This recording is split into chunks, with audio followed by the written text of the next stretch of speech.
Hello students, welcome to my channel Learnopedia. आज हम लोग स्टार्ट करेंगे फिलॉसफी का यूनिट 1 इंट्रोडक्शन टू मेटाफिजिक्स, जिसका चैप्टर 1 है वेस्टर्न मेटाफिजिक्स। इसका पार्ट 1 है सब्सटेंस। तो सब्सटेंस क्या होता है पहले ये हम लोग जान लेते हैं। सब्सटेंस मतलब है चीज़ की असली और बेसिक चीज़ जो उस चीज़ का मेन बेस होती है। उसके रंग, शेप, साइज, टेस्ट या कंडीशन बदल सकते हैं, लेकिन जिस मेन चीज़ में ये सब क्वालिटीज़ होती है वही सब्सटेंस है। फॉर एग्जाम्पल एक सेब लो, सेब का रंग, टेस्ट या साइज़ बदल सकता है, लेकिन जो असली चीज़ है जिसमें ये सब क्वालिटीज़ है उसे सब्सटेंस बोल सकते हैं। ठीक है, अब नेक्स्ट है etymological meaning of substance. Etymological meaning of substance क्या है? तो सब्सटेंस वर्ड लैटिन के सब्सटेंटिया वर्ड से आया है। ये सबस्टेर से बना है। सब का मतलब होता है नीचे और स्टेयर का मतलब होता है खड़ा रहना, इसीलिए इसका बेसिक मीनिंग हुआ जो नीचे बेस की तरह खड़ा रहे। फिलॉसफी में इसका आइडिया ये है कि किसी भी चीज़ के क्वालिटीज़ के पीछे एक मेन बेस चीज़ होती है जिसमें वो क्वालिटीज़ प्रेजेंट होती है। इस मेन या बेस चीज़ को सब्सटेंस कहते हैं। फॉर एग्जांपल एक एप्पल रेड है, स्वीट है और राउंड है। रेड कलर, स्वीटनेस और राउंड शेप उसकी क्वालिटीज़ है। एप्पल वो मेन चीज़ है जिसमें ये सारी क्वालिटीज़ है। इस सेंस में एप्पल को सब्सटेंस समझ सकते हैं। नेक्स्ट है common sense view of substance. Normal daily life में हम सब्सटेंस को किसी चीज़ की मेन या असली चीज़ समझते हैं। हम जब किसी ऑब्जेक्ट को देखते हैं तो उसमें बहुत सारी क्वालिटीज़ होती है, जैसे colour, shape, size, weight, taste, smell etcetera. हम नॉर्मली ये नहीं सोचते कि ये क्वालिटीज़ अलग अलग इंडिपेंडेंटली एग्जिस्ट करती है। हम मानते हैं कि ये सब किसी एक चीज़ की क्वालिटीज़ है। फॉर एग्जांपल एक टेबल ब्राउन है, वुडन है, हेवी है और रेक्टेंगुलर है। ब्राउन होना, हेवी होना और रेक्टेंगुलर होना टेबल्स की क्वालिटी है, लेकिन ये क्वालिटी किसी ना किसी मेन ऑब्जेक्ट यानी टेबल में प्रेजेंट है। कॉमन सेंस के अकॉर्डिंग क्वालिटीज़ चेंज हो सकती है, लेकिन मेन ऑब्जेक्ट को हम वही ऑब्जेक्ट मान सकते हैं। जैसे टेबल को पेंट करके ब्राउन से वाइट कर दिया, उसका कलर चेंज हो गया, लेकिन हम कहेंगे कि टेबल वही है, सिर्फ उसका कलर चेंज हुआ है। नेक्स्ट है कैरेक्टरिस्टिक ऑफ सब्सटेंस। तो सब्सटेंस किसी चीज़ का मेन बेस होती है। ये किसी ऑब्जेक्ट की मेन या बेसिक रियलिटी होती है। बाकी क्वालिटीज़ इसकी के साथ जुड़ी होती है। इसके अंदर क्वालिटीज़ होती है, colour, shape, size, weight, taste जैसी क्वालिटीज़ किसी सब्सटेंस की क्वालिटीज़ होती है। जैसे एप्पल के अंदर कलर, टेस्ट और शेप की क्वालिटी है। क्वालिटीज़ चेंज हो सकती है, मतलब सब्सटेंस से जुड़ी क्वालिटीज़ टाइम के साथ चेंज हो सकती है। जैसे फ्रूट का कलर ग्रीन से येलो हो सकता है, लेकिन फ्रूट की बेसिक आइडेंटिटी मतलब कि वो एप्पल है तो वो चेंज नहीं हो सकता। एप्पल से वो बनाना नहीं बन सकता। बाकी उसके अंदर का जो स्वीट है वो खट्टा हो सकता है, वो अलग अलग टेस्ट में हो सकता है, लेकिन वो मतलब उसका चेंज नहीं हो सकता है। नेक्स्ट है क्वालिटीज़ चेंज हो सकती हैं। सब्सटेंस से जुड़ी क्वालिटीज़ टाइम के साथ चेंज हो सकती है। जैसे फ्रूट का कलर ग्रीन से येलो हो सकता है, लेकिन फ्रूट की बेसिक आइडेंटिटी कुछ टाइम तक बनी रह सकती है। अब सब्सटेंस और क्वालिटी अलग चीज़ें हैं। क्वालिटी को सब्सटेंस नहीं माना जाता। जैसे रेड खुद एक कंप्लीट ऑब्जेक्ट नहीं है। हम बोलते हैं रेड एप्पल, मतलब रेड कलर किसी ऑब्जेक्ट की क्वालिटी है। सब्सटेंस रिलेटिवली स्टेबल होती है। कॉमन सेंस में सब्सटेंस को ऐसी चीज़ माना जाता है जो चेंजेस के बीच कुछ स्टेबिलिटी मेंटेन करती है। जैसे एक पर्सन की एज, क्लोथ, हेयर स्टाइल और अपीयरेंस चेंज हो सकता है, फिर भी हम उस पर्सन को वही पर्सन रिकॉग्नाइज करते हैं। सब्सटेंस का इंडिपेंडेंट एग्जिस्टेंस होता है। कॉमन अंडरस्टैंडिंग में सब्सटेंस को ऐसी चीज़ माना जाता है जो अपने आप एग्जिस्ट कर सकती है, लेकिन उसका कलर या शेप अकेला एग्जिस्ट नहीं करता। कलर हमेशा किसी न किसी चीज़ का कलर होता है। चेंज हमेशा किसी एग्जिस्टिंग थिंग में होता है। जैसे वाटर हॉट से कोल्ड होता है, ऑब्जेक्ट का कलर चेंज होता है, शेप चेंज होती है। कॉमन सेंस के अकॉर्डिंग ये चेंजेस किसी अंडरलाइंग थिंग में होते हैं। ऑब्जेक्ट के कुछ क्वालिटीज़ बदलने के बाद भी हम उसको सेम ऑब्जेक्ट मान सकते हैं। जैसे एक ओल्ड चेयर को पेंट कर दिया, कलर चेंज हुआ, लेकिन हम बोलेंगे चेयर वही है। ठीक है, नेक्स्ट है criticism of the common sense view of substance. Common sense view में सब्सटेंस को एक बेसिक और स्टेबल चीज़ माना जाता है जिसके अंदर क्वालिटीज़ होती है, लेकिन फिलोसोफर ने इस व्यू पर कुछ इम्पॉर्टेंट ऑब्जेक्शंस दिए हैं। हम किसी ऑब्जेक्ट का colour, shape, size, taste etcetera directly experience कर सकते हैं, लेकिन सब्सटेंस को अलग से डायरेक्टली एक्सपीरियंस नहीं कर सकते। इसीलिए क्वेश्चन उठते हैं कि अगर सब्सटेंस को डायरेक्टली एक्सपीरियंस ही ना कर सके तो हम कैसे श्योर हो सकते हैं कि वो एक्चुअली एग्जिस्ट करता है। सब्सटेंस क्वालिटी से अलग कैसे है? कॉमन सेंस कहता है कि सब्सटेंस क्वालिटी का बेस है, लेकिन अगर हम किसी ऑब्जेक्ट की सारी क्वालिटीज़ हटा दें तो फिर सब्सटेंस में बचेगा क्या? अगर कलर, शेप, साइज, वेट सब हटा दिए तो उस बेसिक सब्सटेंस को आइडेंटिफाई करना डिफ़िकल्ट हो जाता है। कॉमन सेंस व्यू कहता है कि सब्सटेंस अपने आप एग्जिस्ट कर सकता है, लेकिन प्रैक्टिकली हम किसी सब्सटेंस को उसकी क्वालिटीज़ के बिना आइडेंटिफाई नहीं कर पाते। इसीलिए ये कहने की सब्सटेंस कंप्लीटली इंडिपेंडेंट है, ये गलत है।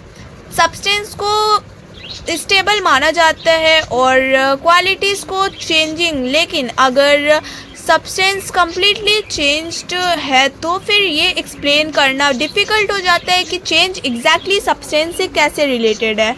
सब्सटेंस की नेचर को लेकर फिलोसोफर एग्री नहीं करते। एरिस्टोटल, डिस्कार्ट्स, स्पिनोजा और लॉक जैसे फिलोसोफर ने सब्सटेंस को डिफरेंट वेज में एक्सप्लेन किया। इससे पता चलता है कि कॉमन सेंस आइडिया सिंपल है, लेकिन फिलोसॉफिकल लेवल पर सब्सटेंस का कॉन्सेप्ट कॉम्प्लिकेटेड है। नेक्स्ट है Aristotle views of substance. Aristotle के अकॉर्डिंग सब्सटेंस किसी भी चीज़ की सबसे बेसिक और फंडामेंटल रियलिटी है। मतलब सब्सटेंस वो है जो एक्चुअली एग्जिस्ट करता है और जिसके अंदर बाकी क्वालिटीज़ और प्रॉपर्टीज़ होती है। एरिस्टोटल के लिए सब्सटेंस सबसे इम्पॉर्टेंट है क्योंकि क्वालिटीज़ अपने आप एग्जिस्ट नहीं करती है। जैसे रेड, बिग, स्वीट या हेवी को हम अलग से इंडिपेंडेंट ऑब्जेक्ट के रूप में नहीं देखते। ये किसी पर्टिकुलर थिंग की क्वालिटीज़ होती है। फॉर एग्जांपल एक रेड एप्पल है, एप्पल सब्सटेंस है, और रेड, स्वीट, राउंड उसकी क्वालिटीज़ है। एरिस्टोटल के अकॉर्डिंग सब्सटेंस इंडिपेंडेंटली एग्जिस्ट नहीं करता, लेकिन उसकी क्वालिटीज़ इस सब्सटेंस पर डिपेंड करती है। जैसे एप्पल एग्जिस्ट कर सकता है लेकिन रेडनेस अकेली एग्जिस्ट नहीं कर सकती। रेडनेस किसी चीज़ की रेडनेस होती है। एरिस्टोटल ने सब्सटेंस को मेनली प्राइमरी सब्सटेंस और सेकेंडरी सब्सटेंस में समझाया है। प्राइमरी सब्सटेंस कोई पर्टिकुलर इंडिविजुअल थिंग होती है, जैसे this particular person, this particular horse या दिस पर्टिकुलर ट्रीज, ये सबसे बेसिक लेवल है। सेकेंडरी सब्सटेंस उस इंडिविजुअल की स्पीसीज और स्पीसीज होती है, जैसे किसी पर्टिकुलर हॉर्स को हॉर्स स्पीसीज और एनिमल गेनस के थ्रू आइडेंटिफाई किया जा सकता है। एरिस्टोटल के अकॉर्डिंग क्वालिटीज़ सब्सटेंस में प्रेजेंट होती है। Colour, size, position, relation, quantity etcetera substance के बिना इंडिपेंडेंटली एग्जिस्ट नहीं करते। इसीलिए सब्सटेंस को क्वालिटीज़ के बेस कहा जा सकता है। एरिस्टोटल का एक इम्पॉर्टेंट आइडिया है कि फिजिकल सब्सटेंस को मैटर और फॉर्म के कॉम्बिनेशन के रूप में समझा जा सकता है। फॉर एग्जांपल मैंने आप लोगों को बताया कि एक वुडन चेयर में वुड मैटर है और चेयर का पर्टिकुलर अरेंजमेंट या डिज़ाइन उसकी फॉर्म है, दोनों मिलकर एक्चुअल चेयर बनाते हैं। एरिस्टोटल के लिए सब्सटेंस का कॉन्सेप्ट चेंज को एक्सप्लेन करने में भी इम्पॉर्टेंट है। किसी चीज़ में चेंज हो सकता है लेकिन चेंज किसी एग्जिस्टिंग थिंग में होता है। जैसे ग्रीन लीफ येलो हो जाता है, कलर चेंज हुआ, लेकिन लीफ की वो थिंग है जिसमें चेंज हुआ है। ठीक है। नेक्स्ट है डिस्कार्ट्स व्यू ऑफ सब्सटेंस। डिस्कार्ट्स के अकॉर्डिंग सब्सटेंस वो है जो अपने एग्जिस्टेंस के लिए किसी और चीज़ पर डिपेंड नहीं करती, लेकिन प्रैक्टिकल वर्ल्ड में कम्प्लीटली इंडिपेंडेंट सब्सटेंसिव गॉड है। मतलब डिस्कार्ट्स के लिए गॉड एक इन्फिनाइट सब्सटेंस है क्योंकि उसका एग्जिस्टेंस किसी और चीज़ पर डिपेंड नहीं करता। मतलब ह्यूमन जो है वो गॉड पर डिपेंड होते हैं, हर चीज़ किसी ना किसी चीज़ पर डिपेंड होता है, लेकिन जो गॉड है वो किसी चीज़ पर डिपेंड नहीं करते। डिस्कार्ट्स ने क्रिएटेड सब्सटेंस को मेनली दो टाइप्स में डिवाइड किया है। फर्स्ट है माइंड और सेकेंड है बॉडी। माइंड को वो थिंकिंग सब्सटेंस मानता है जैसे रिस्कॉगिटेंस कहा जाता है। ठीक है। माइंड का मेन एट्रीब्यूट थिंकिंग है, सोचना, डाउट करना, समझना, इमेजिन करना और डिज़ायर करना, ये सब माइंड से रिलेटेड है। बॉडी को डिस्कार्ड्स मटेरियल सब्सटेंस मानते हैं, जिस रिस एक्सटेंसा कहा जाता है जिसे, ठीक है। बॉडी का मेन एट्रीब्यूट एक्सटेंशन यानी स्पेस में फैला होना है। बॉडी की लेंथ, विड्थ, हाइट और शेप हो सकती है, इसीलिए बॉडी को फिजिकल और एक्सटेंडेड सब्सटेंस कहा जाता है। डिस्कार्ड्स के अकॉर्डिंग माइंड और बॉडी एक दूसरे से फंडामेंटली डिफरेंट है। माइंड नॉन मटेरियल है और थिंकिंग करता है। माइंड जो है वो जगह नहीं घेरता, लेकिन बॉडी जो है वो जगह लेता है, जबकि बॉडी मटेरियल है और स्पेस ऑक्यूपाई करता है। इसी डिफरेंस की वजह से डिस्कार्ड्स की फिलॉसफी माइंड बॉडी डुअलिज्म के नाम से फेमस है। माइंड और बॉडी एक ही चीज़ में इंसान के अंदर ही रहता है, ठीक है, लेकिन बॉडी जो है वो स्पेस लेता है, बट माइंड जो है वो थिंक करता है। डिस्कार्ड्स का famous starting point I think therefore I M है। उसका आइडिया था कि अगर मैं डाउट भी कर रहा हूँ तो डाउट करने के लिए मुझे एग्जिस्ट करना ही पड़ेगा, इसीलिए थिंकिंग सेल्फ यानी माइंड के एग्जिस्टेंस को वो डायरेक्टली सर्टेन मानता है। मतलब डिस्कार्ड्स के अकॉर्डिंग सब्सटेंस वो बेसिक रियलिटी है जो अपने एग्जिस्टेंस में इंडिपेंडेंट होती है। गॉड इनफाइनाइट सब्सटेंस है, जबकि माइंड और बॉडी क्रिएटेड सब्सटेंस है। माइंड का मेन एट्रीब्यूट थिंकिंग है और बॉडी का मेन एट्रीब्यूट एक्सटेंशन है, स्पेस ऑक्यूपाई करना। इसी वजह से डिस्कार्ड्स का व्यू सब्सटेंस के साथ माइंड बॉडी डुअलिज्म को भी एक्सप्लेन करता है। नेक्स्ट है different kind of substance. Substance को ब्रॉडली दो टाइप्स में समझा जा सकता है, सब्सटेंस और एब्सोल्यूट, हम लोग सब्सटेंस को दो टाइप में समझ सकते हैं, ठीक है। फर्स्ट है अल्टीमेट या एब्सोल्यूट सब्सटेंस भी समझ सकते हैं। एब्सोल्यूट को अल्टीमेट भी कहा जाता है और रिलेटिव सब्सटेंस। इन दोनों का मेन डिफरेंस ये है कि एक कम्प्लीटली इंडिपेंडेंट होता है, जबकि दूसरा किसी हायर रियलिटी पर डिपेंड करता है। अल्टीमेट और एब्सोल्यूट सब्सटेंस वो सब्सटेंस है जो कम्प्लीटली इंडिपेंडेंट है, उसके एग्जिस्टेंस के लिए किसी और सब्सटेंस या किसी एक्सटर्नल थिंग की ज़रूरत नहीं होती, वो खुद ही अपने एग्जिस्टेंस का फाइनल बेसिस होता है। मतलब गॉड का एक एग्जांपल देती हूँ, गॉड का दिया जाता है, गॉड किसी और चीज़ पर डिपेंड नहीं करता, बल्कि बाकी क्रिएटेड थिंग्स का एग्जिस्टेंस गॉड पर डिपेंड करता है, इसीलिए गॉड को अल्टीमेट और एब्सोल्यूट सब्सटेंस कहा जा सकता है। नेक्स्ट है रिलेटिव सब्सटेंस। रिलेटिव सब्सटेंस वो सब्सटेंस है जो कुछ सेंस में इंडिपेंडेंटली एग्जिस्ट करता है, लेकिन अल्टीमेट लेवल पर किसी हायर रियलिटी पर डिपेंड करता है। फॉर एग्जाम्पल माइंड और बॉडी को लिया जा सकता है। डिस्कार्ड्स के अकॉर्डिंग माइंड और बॉडी क्रिएटेड सब्सटेंस है, ये गॉड से डिफरेंट है और अपने पर्टिकुलर नेचर के अकॉर्डिंग एग्जिस्ट करते हैं, लेकिन उनका फाइनल एग्जिस्टेंस गॉड पर डिपेंड करता है, इसीलिए इन्हें एब्सोल्यूट सब्सटेंस नहीं बल्कि रिलेटिव या क्रिएटेड सब्सटेंस के रूप में समझा जा सकता है।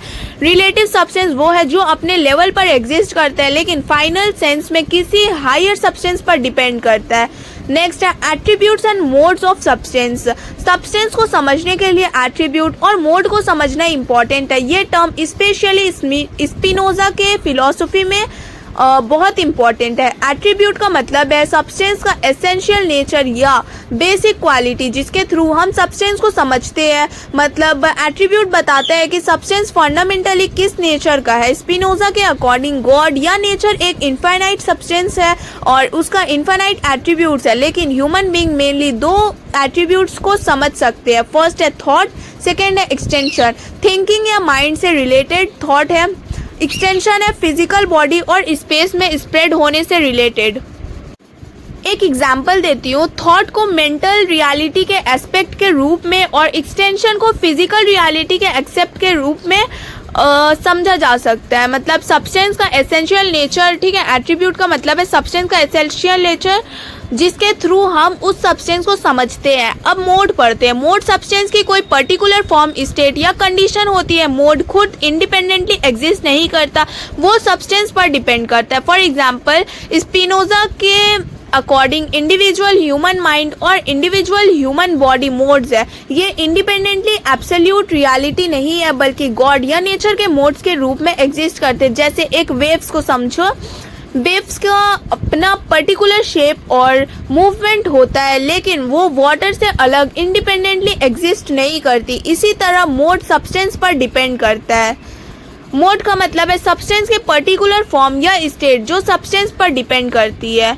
अब हमारा नेक्स्ट है criticism of Descartes doctrine of substance. Descartes ने सब्सटेंस को मेनली गॉड, माइंड और स्पिरिट के फॉर्म में एक्सप्लेन किया है, लेकिन उसके थ्योरी में कुछ प्रॉब्लम्स है। फिलोसोफर ने इन्हीं प्रॉब्लम्स के बेसिस पर डिस्कार्ट्स के डॉक्ट्राइन को क्रिटिसाइज किया। फर्स्ट है, definition of substance is inconsistent.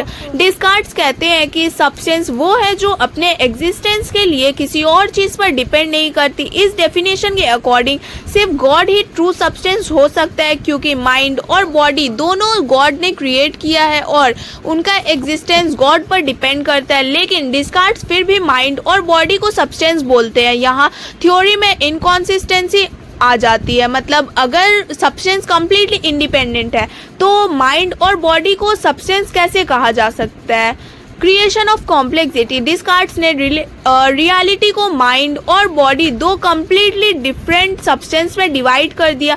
इससे रियलिटी को समझना सिंपल होने के बजाय और कॉम्प्लिकेटेड हो गया। माइंड थिंकिंग करता है और बॉडी फिजिकल है, लेकिन रियल लाइफ में माइंड और बॉडी एक दूसरे से कनेक्टेड दिखते हैं, इसीलिए उनको कंप्लीटली सेपरेट सब्सटेंसेस मानना प्रॉब्लम क्रिएट करता है। नेक्स्ट, डिस्कार्ट्स का माइंड बॉडी डुअलिज्म कहता है कि माइंड नॉन मटेरियल है और बॉडी मटेरियल है। लेकिन फिर क्वेश्चन आता है कि एक non material mind material body को अफेक्ट कैसे करता है। जैसे हम डिसाइड करते हैं कि हाथ उठाना है और एक्चुअल में हैंड मूव करते हैं।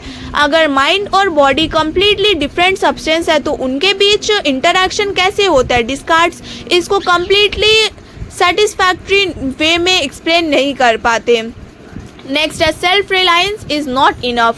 डिस्कार्ट्स के अकॉर्डिंग माइंड को थिंकिंग के थ्रू अपने एग्जिस्टेंस की सर्टेनिटी मिलती है। उसका फेमस आइडिया है I think therefore I am. Criticism ये है कि सिर्फ थिंकिंग से कंप्लीट सेल्फ या सब्सटेंस की नेचर प्रूव नहीं हो जाती। हम ये ज़रूर जान सकते हैं कि थिंकिंग हो रही है, लेकिन इससे ये ऑटोमेटिकली प्रूव नहीं होता कि एक कंप्लीटली इंडिपेंडेंट सब्सटेंस के रूप में सेल्फ एग्जिस्ट करता है। अब नेक्स्ट है Spinoza's view of substance. God is one and unique substance. Spinoza के अकॉर्डिंग सब्सटेंस सिर्फ एक है और वो गॉड है। स्पिनोजा के लिए गॉड कोई दुनिया से अलग बैठने वाली पर्सनल पावर नहीं है। उसके अकॉर्डिंग गॉड और नेचर बेसिकली एक ही रियलिटी है। इसी आइडिया को उसने गॉड और नेचर के रूप में एक्सप्लेन किया। स्पिनोजा सब्सटेंस को ऐसी चीज़ मानता है जो अपने आप एग्जिस्ट करती है और अपने आप ही समझी जा सकती है। अगर सब्सटेंस को किसी और चीज़ की ज़रूरत अपने एग्जिस्टेंस या एक्सप्लेनेशन के लिए पड़े तो वो अल्टीमेट सब्सटेंस नहीं हो सकती। इसीलिए स्पिनोजा के अकॉर्डिंग दो या ज़्यादा इंडिपेंडेंट सब्सटेंस नहीं हो सकता। अगर दो सब्सटेंस होते तो उनमें कोई ना कोई डिफरेंस होना चाहिए और फिर उनकी नेचर को एक्सप्लेन करने के लिए कुछ और मानना पड़ता। इसीलिए फाइनल रियलिटी एक ही सब्सटेंस है। स्पिनोजा के गॉड की कोई फिक्स लिमिट नहीं है। गॉड इन्फिनाइट है और उसके इन्फिनाइट एट्रीब्यूट्स हैं। ह्यूमन बीइंग्स उनमें मेनली थॉट और एक्सटेंशन को समझ सकते हैं। थॉट के थ्रू रियलिटी का मेंटल एस्पेक्ट समझा जाता है और एक्सटेंशन के थ्रू फिजिकल एस्पेक्ट। दुनिया में जो इंडिविजुअल थिंग्स हम देखते हैं, humans, animal, tree, object etcetera, ये अलग इंडिपेंडेंट सब्सटेंस नहीं है। ये उस वन सब्सटेंस यानी गॉड या नेचर के डिफरेंट मोड्स और फॉर्म्स में है। इसीलिए स्पिनोजा के सिस्टम में इंडिविजुअल थिंग्स का एग्जिस्टेंस अल्टीमेट लेवल पर गॉड या नेचर पर डिपेंड करता है। मतलब स्पिनोजा के अकॉर्डिंग गॉड ही एक और यूनिक सब्सटेंस है। गॉड इन्फिनाइट और सेल्फ डिपेंडेंट है। नेचर और गॉड अलग अलग रियलिटीज़ नहीं है। गॉड या नेचर की अल्टीमेट रियलिटी है और दुनिया की इंडिविजुअल थिंग्स उसी सब्सटेंस के डिफरेंट मोड्स है। नेक्स्ट है लेबिनिज व्यू ऑफ सब्सटेंस। लेबिनिज ने सब्सटेंस को मोनड के नाम से एक्सप्लेन किया। उसके अकॉर्डिंग रियलिटी के बेसिक यूनिट्स मोनड है। मोनड कोई नॉर्मल फिजिकल पार्टिकल नहीं है, बल्कि एक सिंपल इंडिविजिबल और नॉन मटेरियल सब्सटेंस है। फर्स्ट पॉइंट है self activity of substance. Lebanese के अकॉर्डिंग एक ट्रू सब्सटेंस खुद से एक्टिव होता है, उसको हर एक्शन के लिए बाहर से पुश या फोर्स की ज़रूरत नहीं होती, उसके अंदर ही एक्टिविटी का प्रिंसिपल होता है। मतलब सब्सटेंस के अंदर खुद चेंज और एक्टिविटी करने की पावर होती है। इसी सेल्फ एक्टिविटी को लेबनीज सब्सटेंस की इम्पॉर्टेंट कैरेक्टरिस्टिक मानता है। नेक्स्ट है मोनड। मोनड लेबनीज की फिलॉसफी का बेसिक कॉन्सेप्ट है। मोनड एक सिंपल सब्सटेंस है जो पार्ट्स में डिवाइड नहीं हो सकता। ये फिजिकल बॉडी की तरह लेंथ, विड्थ या शेप वाला पार्टिकल नहीं है। लेबनीज के अकॉर्डिंग यूनिवर्स में बहुत सारे मोनड्स हैं और हर मोनड रियलिटी को अपने पर्टिकुलर वे में रिप्रेजेंट करता है। अब नेक्स्ट है कैरेक्टरिस्टिक ऑफ मोनड। मोनड सिंपल होते हैं। मोनड का कोई फिजिकल पार्ट्स नहीं होता है, इसीलिए उसे फर्दर डिवाइड नहीं किया जा सकता। मोनड इंडिविजिबल होते हैं, फिजिकल ऑब्जेक्ट को पार्ट में डिवाइड कर सकते हैं, लेकिन मोनड को डिवाइड नहीं कर सकते। नेक्स्ट है मोनड नॉन मटेरियल होते हैं। मोनड ऑर्डिनरी फिजिकल मैटर नहीं है, उसकी नेचर मेंटल या स्पिरिचुअल टाइप है। नेक्स्ट है मोनड सेल्फ एक्टिव होते हैं। हर मोनड के अंदर अपनी एक्टिविटी का प्रिंसिपल होता है, वो सिर्फ बाहर की फोर्स से ऑपरेट नहीं करते। हर मोनड यूनिक होता है। लेबनीज के अकॉर्डिंग एग्जैक्टली सेम दो मोनड्स नहीं होते। हर मोनड का अपना पर्टिकुलर स्टेट और वे ऑफ रिप्रेजेंटिंग रियलिटी होता है। हर मोनड किसी न किसी लेवल पर यूनिवर्स को रिप्रेजेंट करते हैं, लेकिन सभी मोनड्स की परसेप्शन सेम लेवल की क्लियर नहीं होती। मोनड्स के इंटरनल स्टेट कंटिन्यूसली चेंज होती रहती है, ये चेंज उसके अंदर से होता है। एक मोनड दूसरे मोनड को डायरेक्टली फिजिकली पुश या पुल नहीं करते। लेबनीज के अकॉर्डिंग मोनड्स के बीच कोऑर्डिनेशन प्री इस्टेब्लिश्ड हार्मनी के थ्रू होती है। लेबनीज के अकॉर्डिंग सब्सटेंस एक सेल्फ एक्टिव, सिमिलर और इंडिविजिबल रियलिटी है, जिसमें उसने मोनड कहा जाता है, ठीक है, जिसे मोनड कहा जाता है। मोनड्स फिजिकल पार्टिकल नहीं है, ये रियलिटी के बेसिक नॉन मटेरियल यूनिट है। हर मोनड यूनिक है, उसके अंदर एक्टिविटी होती है और वो अपने पर्टिकुलर वे में यूनिवर्स को रिप्रेजेंट करता है। नेक्स्ट है characteristic of Leibniz view of substance. Leibniz के अकॉर्डिंग यूनिवर्स की बेसिक रियलिटी मोनड्स है, ठीक है। मोनड सिंपल होता है, इंडिविजिबल होता है, नॉन मटेरियल होता है और सेल्फ एक्टिव सब्सटेंस है, लेकिन उसकी थ्योरी पर कुछ इंपॉर्टेंट क्रिटिसिज्म किए गए हैं। लेबनीज के मोनड्स को हम डायरेक्टली देख या एक्सपीरियंस नहीं कर सकते। हम फिजिकल ऑब्जेक्ट्स को देख सकते हैं, लेकिन मोनड को डायरेक्टली ऑब्जर्व नहीं कर सकते। इसीलिए क्रिटिक्स कहते हैं कि मोनड्स रियल फिजिकल रियलिटी से ज़्यादा एक फिलोसॉफिकल आइडिया लगता है। रियलिज्म के according external physical world actually real है, लेकिन लीबनिज फिजिकल वर्ल्ड को मोनड्स के थ्रू एक्सप्लेन करता है। मोनड्स नॉन मटेरियल है, इसीलिए क्वेश्चन उठता है कि अगर बेसिक रियलिटी नॉन मटेरियल है तो फिजिकल वर्ल्ड और फिजिकल ऑब्जेक्ट्स की रियलिटी को प्रॉपरली कैसे एक्सप्लेन किया जाएगा। लीबनिज कहता है कि मोनड्स विंडोज लेस है, यानी एक मोनड डायरेक्टली दूसरे मोनड के अंदर इंटर नहीं करता और ना ही दूसरे मोनड को डायरेक्टली अफेक्ट करता है। फिर भी दुनिया में ऑब्जेक्ट एक दूसरे के साथ कनेक्टेड और रिलेटेड दिखते हैं। इसीलिए क्रिटिक्स कहते हैं कि मोनड के बीच रिलेशन को एक्सप्लेन करना बहुत कॉम्प्लिकेटेड है। अगर मोनड्स एक दूसरे को डायरेक्टली अफेक्ट नहीं करते तो फिर माइंड और बॉडी या एक ऑब्जेक्ट और दूसरे ऑब्जेक्ट के चेंजेस एक साथ कैसे होते हैं। लीबनिज के इसका आंसर प्री इस्टेब्लिश्ड हार्मनी से देता है। गॉड ने मोनड्स को पहले से ही इस तरह अरेंज किया है कि उनकी एक्टिविटीज़ एक दूसरे के साथ परफेक्टली कोऑर्डिनेट करती है। क्रिटिक्स को ये एक्सप्लेनेशन सेटिस्फैक्ट्री नहीं लगता, क्योंकि उसमें एक्चुअल इंटरैक्शन के बजाय गॉड की प्री अरेंज कोऑर्डिनेशन मान ली जाती है।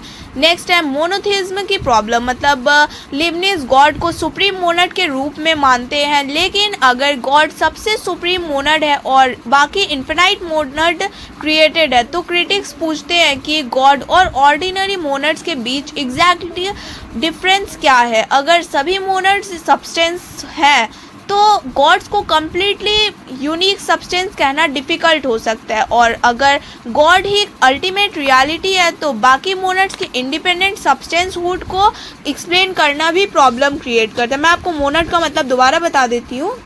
मोनड का मतलब है ऐसी बेसिक चीज़ जो रियलिटी का सबसे छोटा बेस है और जिसको और तोड़ नहीं सकते। लिबनीज के हिसाब से ये कोई छोटा पार्टिकल या एटम नहीं है, ये फिजिकल चीज़ है नहीं, बल्कि रियलिटी की एक बेसिक यूनिट है। मतलब फॉर एग्जांपल सोचिए किसी चीज़ को बार बार छोटा करते जाओ, एक पॉइंट पर ऐसी बेसिक यूनिट मान लो जिसको और डिवाइड नहीं कर सकते।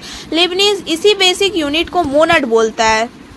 नेक्स्ट है locks view of substance. John Locke के अकॉर्डिंग सब्सटेंस वो बेसिक समथिंग है जिसमें किसी ऑब्जेक्ट के डिफरेंट क्वालिटीज़ एग्जिस्ट करती है। हम किसी ऑब्जेक्ट का कलर, शेप, साइज, हार्डनेस जैसे क्वालिटीज़ को एक्सपीरियंस कर सकते हैं, लेकिन उन क्वालिटीज़ को सपोर्ट करने वाली एक्चुअल सब्सटेंस को डायरेक्टली एक्सपीरियंस नहीं कर सकते।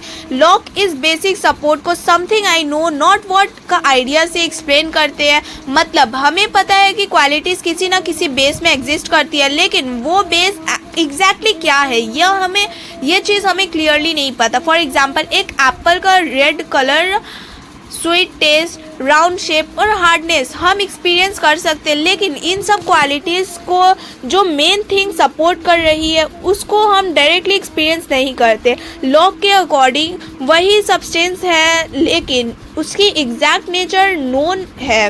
लॉक की थ्योरी में एक प्रॉब्लम ये है कि वो सब्सटेंस को क्वालिटीज़ का सपोर्ट मानता है, लेकिन साथ ही कहता है कि हमें सब्सटेंस के बारे में डायरेक्टली नॉलेज नहीं है। यहाँ डिफ़िकल्टी आती है, अगर सब्सटेंस के बारे में हमें कुछ क्लियरली पता ही नहीं तो हम कॉन्फिडेंटली कैसे कह सकते हैं कि वो क्वालिटीज़ का सपोर्ट है।